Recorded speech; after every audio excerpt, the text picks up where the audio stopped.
Hello everyone, my name is Dhrutiman De. I am a PhD scholar in Department of Mechanical Engineering under Dr. Biranchi Panda. I am currently working in this construction 3D printing laboratory and I am going to explain the whole process here. So as we know, there are different type of additive manufacturing processes and one of them is extrusion based 3D printing, and this is being used in metal, polymer and all, and currently it is being explored in concrete science. So this you can see, this is the concrete 3D printer, and in market generally two types of concrete 3D printer are prevailing. One is this gantry type printer where there is three axes, like this is X axis, this one is the Y axis and this is the Z axis. So our printer will move in this three direction only.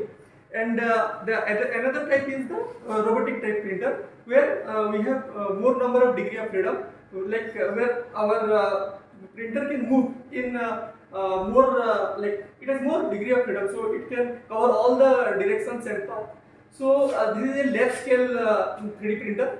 So these three axes are only there, and the main component are here is that this is the extruder barrel. This barrel is totally the extruder barrel, and within that a screw is there. This screw is called Archimedes screw, and we will put concrete material through this, and this screw will rotate at a certain speed that is called the extrusion speed, and through this rotation it will homogenize the mixture, and this will come out through this type of nozzle.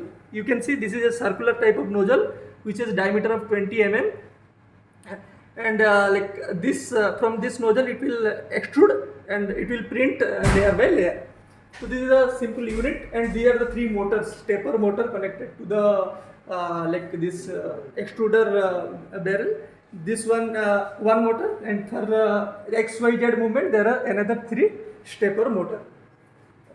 And the another part is that this is the control panel through which the command will go to the motor and it will operate. And we will give our we will make our solid model like this. So we have made a lattice wall like this, and we have designed this in SolidWorks, and we will slice this model through using Simplify 3D, and then we will generate the G code, and this is the I am seeing the showing the G code, and you can see how it will be printed. This is the tool path it will take.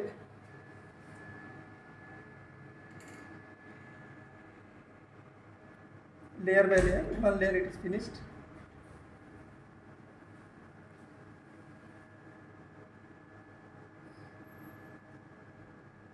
Then second layer.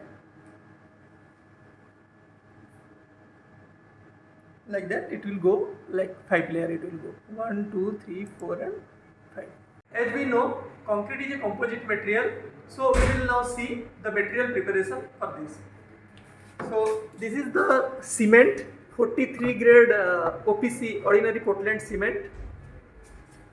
This is the river sand of maximum size of 2.36 mm. And this is fly ash, like the thermal power plant waste collected from NTPC power plant. And this is blast furnace slag. This is also a industrial waste.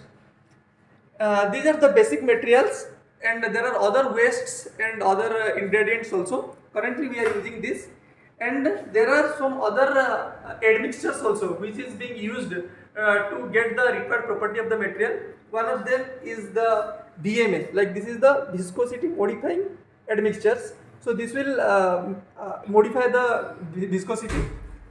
This is high range water reducing admixtures. This plays a very important role.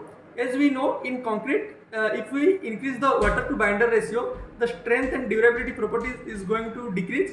So that's why we use this. This is also called a super plasticizer. We use this in a very small amount, like 0.1% of the binder or 0.2%, to increase to make the liquid more flowable.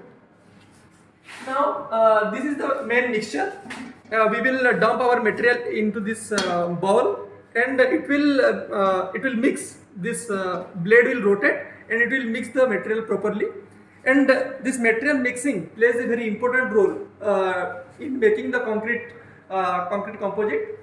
So we have three speeds here, like this is the first speed, second speed, and then this is the highest speed, third speed.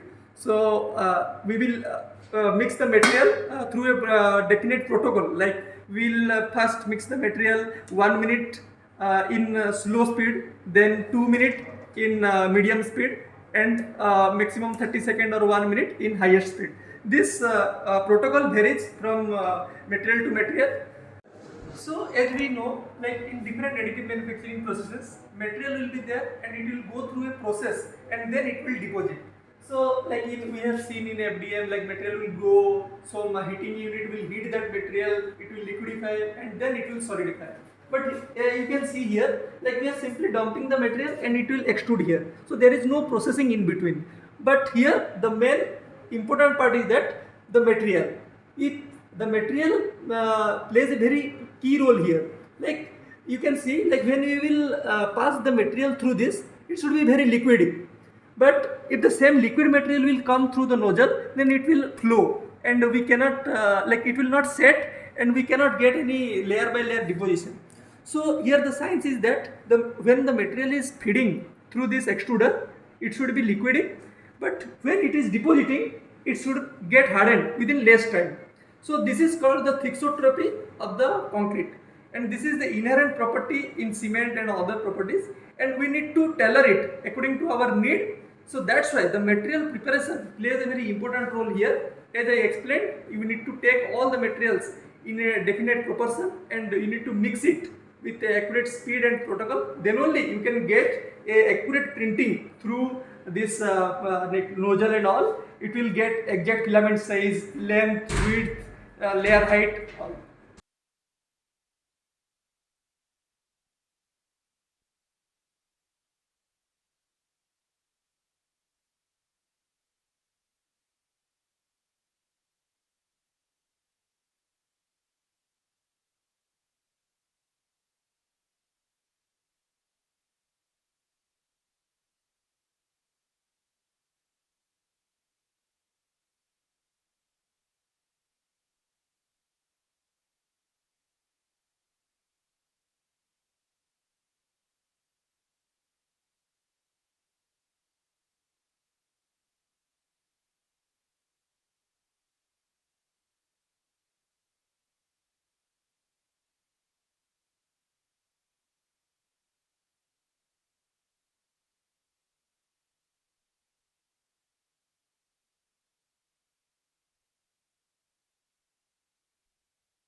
So these are some of the printed structures from our laboratory.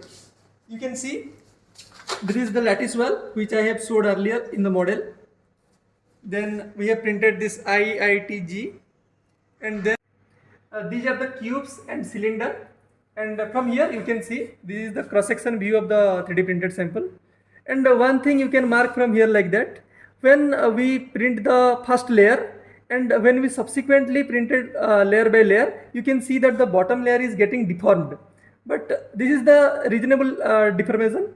And but when the material is not good, you can see this is the failure thing. Like when the material is not good, the width, it is like the deformation is very high, so it is not buildable. You can see here at least we can build 30 to 40 layers we can build, but here we cannot build and the material will collapse within 3 to 4 layers only.